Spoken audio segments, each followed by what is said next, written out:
Welcome back to our channel, kung saan tinatalakay natin ang pinakabago at pinakaimportanteng balita tungkol sa modernisasyon ng ating sandatahang lakas.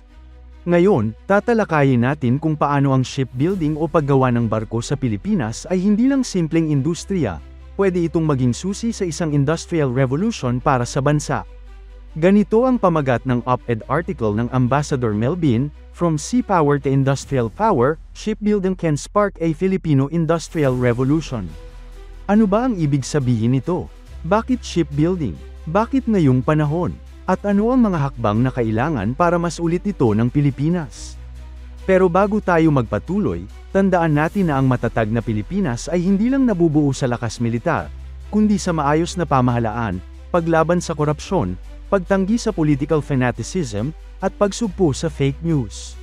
Mahalaga yan para sa tunay na seguridad at katatagan ng bansa.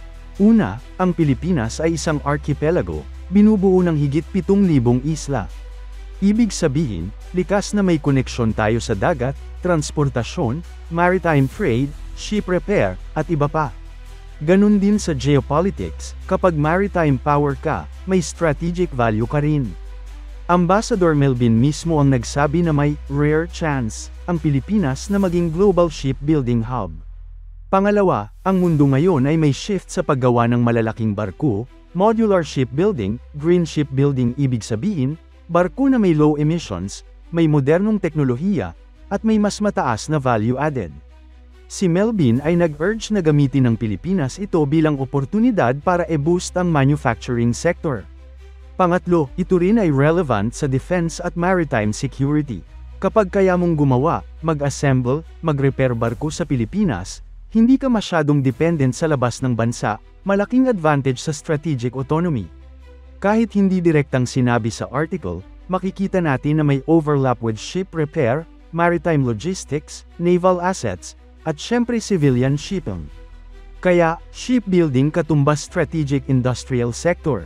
At ngayong may global trend sa reshoring at pag-relocate ng manufacturing, lalo na sa Asia Pacific, Pilipinas may pagkakataon. Ayon sa article, Ambassador Melvin ay nag-highlight ng ilang aspeto, employment creation, paglikha ng trabaho, pag-boost ng manufacturing base, at pag-advance ng green shipbuilding. Sa Pilipinas may mga existing shipyards at maritime industry clusters, e.g., sa mga freeport zones o coastal industrial parks. Ngayon ang tanong, paano i-level up? Capacity building, kailangang may skilled workforce, welders, engineers, naval architects, modulators. Kapag kaya natin ang mataas na complexity, mas maraming value ang mapapasok sa bansa. Technology transfer at partnerships, maaaring may foreign shipbuilders na willing makipartner para mag-set up sa Pilipinas, mag-train ng local workforce, mag-introduce ng modular production. This is aligned sa Global Shipbuilding Hub idea ni Melvin.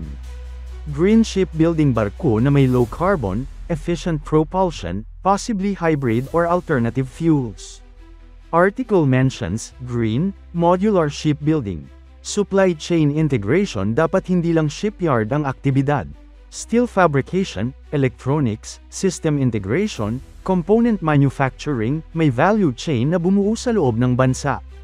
Export orientation, hindi lang local market. Kung maging competitive ka globally, maaari kang maka-export barko or ship modules, repair services, retrofit. Ito ang industrial revolution angle, hindi lang domestic, kundi global participation. Sa article, mahalagang punto na ang mga Pinoy ay may kakayahan, may service culture, multilingual, maritime tradition, strategic location, at all these factors nagbibigay ng advantage.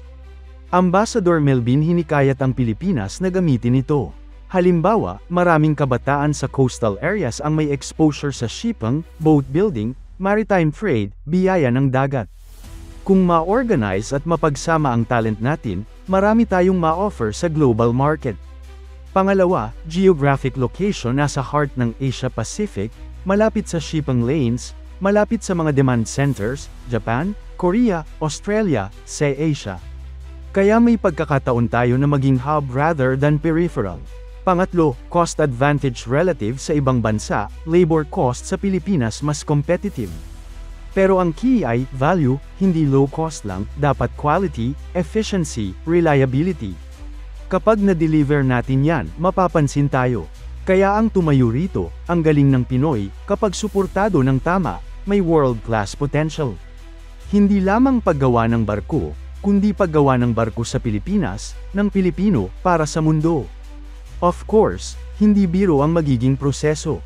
May mga hamon, infrastructure, bureaucratic hurdles, financing, regulatory environment, skills gap, competition. Article ni Melvin implicit na ito'y mahiwagang chance pero may kailangan ding gawin. Ay lahad natin ang ilang hamon. Infrastructure at logistics, shipyards kailangan ng malalim na water, access sa transport, crane, power supply, logistics network. Kung ang industriya ay mapapalakas sa mga lugar na malayo o walang supporting infrastructure, mahihirapan tayo.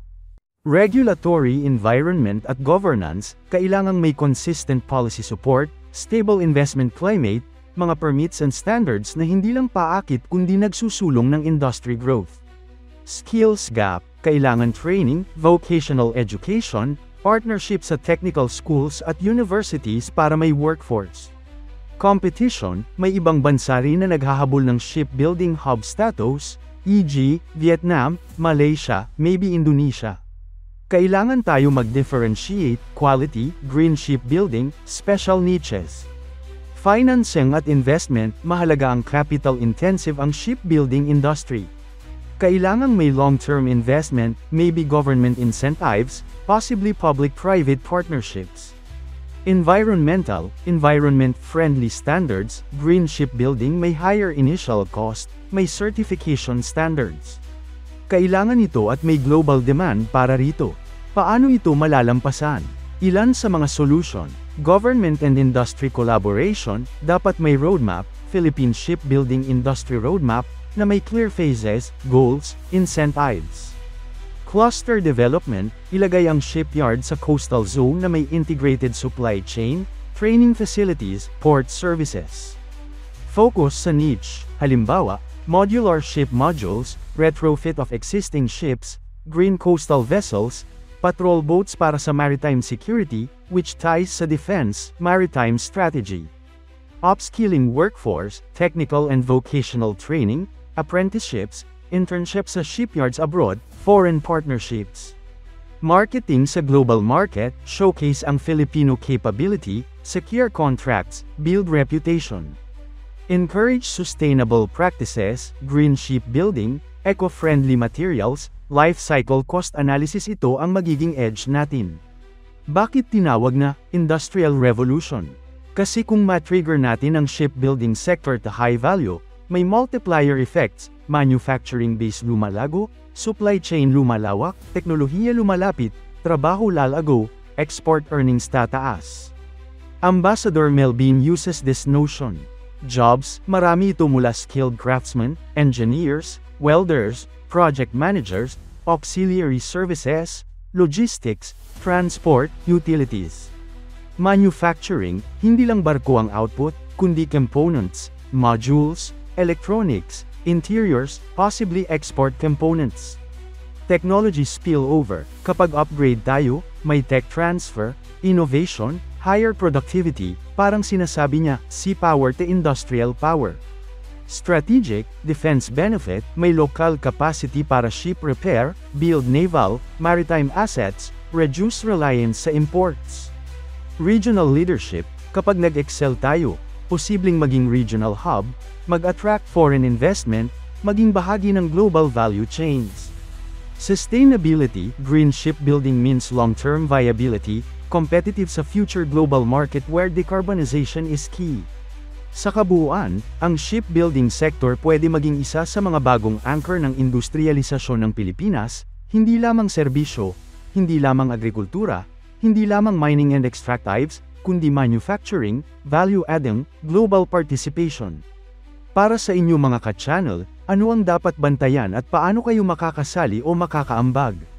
Bansa, dapat may policy na sumusuporta, smoothing of permits, incentives for shipbuilders, training subsidies, export facilitation.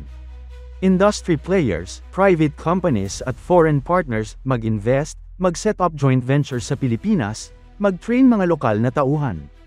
Workforce, akademya, schools at training centers dapat mag-align curriculum sa maritime manufacturing, ship architecture, welding, modular production, green navtech. Local governments at coastal communities identify ang potential zones kung saan pwedeng may shipyard clusters, dagdagan ng supportive infrastructure, roads, ports, power. You as viewer, bantayan ang developments, suportahan ang local manufacturing, maging aware sa mga opportunity, baka may trabaho para sa inyo o may negosyo na pwedeng pasukin. At pinakamahalaga, pananaw, kailangan nating isipin ang shipbuilding hindi bilang extra lang kundi bilang industriya na pwedeng umangat at mag-transform ng ekonomiya. Tuloy-tuloy ang pagbabago ng mundo, at ang mga bansa na sasabay ay makikinabang. Ang totoong tanong, handa ba tayo? So, recap. May malaking oportunidad ang Pilipinas na maging global shipbuilding hub dahil sa its geographic location, maritime tradition, workforce potential. Ang article ni Ambassador Melvin ay nagpuna sa rare chance na ito at kung paano pwede itong maging bahagi ng industrialisasyon ng bansa. May malinaw na hakbang, capacity building, technology transfer, green shipbuilding, supply chain integration, export orientation. May mga hamon, infrastructure, skills, policy, financing, competition, pero hindi imposible. At kung masusulit ito, hindi lang ekonomiya ang lalago, pati strategic, maritime capability ng bansa ay pupunta sa mas mataas na antas. Kaya mga ka-channel, panahon na para tayo hindi lang maging mga tagasunod sa maritime manufacturing, kundi maging isa sa mga leaders. Shipbuilding bilang simbolo ng Filipino industrial pride, Pinoy Shipbuilders, handa na ba kayo? Maraming salamat sa panunood. Kung nagustuhan ninyo ang video na ito, huwag kalimutang i-like, share, at subscribe para sa mga susunod pa nating content na may kaugnayan sa defense, industriya, at pambansang kaunlaran. Hanggang sa susunod, mabuhay ang industriya ng barko sa Pilipinas.